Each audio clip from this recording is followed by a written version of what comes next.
地咁樣唱歌喎。係啊，我哋應該好好珍惜佢哋。哇！你睇下呢個咩嚟啊？哇！好似科幻電影裏面嘅嘢嚟嘅喎，不如去睇下喎。好啊。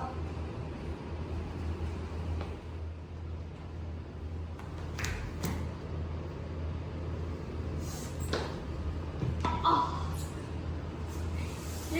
點解我哋學校變成咁嘅？帶咁多垃圾嘅？啲樹唔知都冇晒嘅。你哋嚟自過去㗎？呢度係未來嘅校園，因為人類過度開發，呢度嘅環境已經俾人破壞晒啦。點解我哋學校會變成咁嘅？我考入課室啦。啲學生都唔珍惜環境，又唔珍惜資源。咦？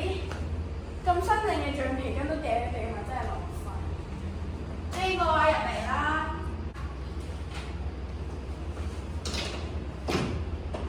阿姨，我帶佢哋嚟參觀下課室啦。入啦！牆上面都有我哋實踐同嘅知識，不過都冇人實踐。係喎，我哋又真係分唔出呢啲嘢。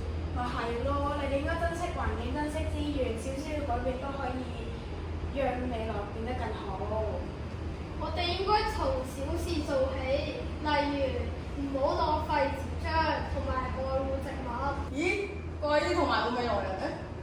咦？個光波又出現啦！我哋點一點佢咪可以翻去學校啊？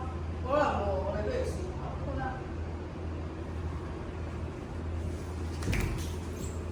耶！我哋翻返嚟啦！我哋唔可以再等啦，從今日開始，我哋就要教嗰啲同學，例如我哋見到地下有俾人抌咗嘅橡皮筋，千祈唔好抌喎，我哋可以執起佢，然後用嚟箍補，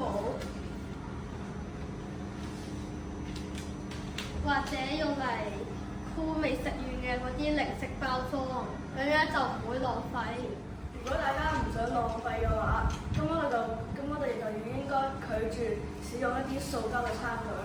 我哋應該去使用一啲鐵質嘅餐具。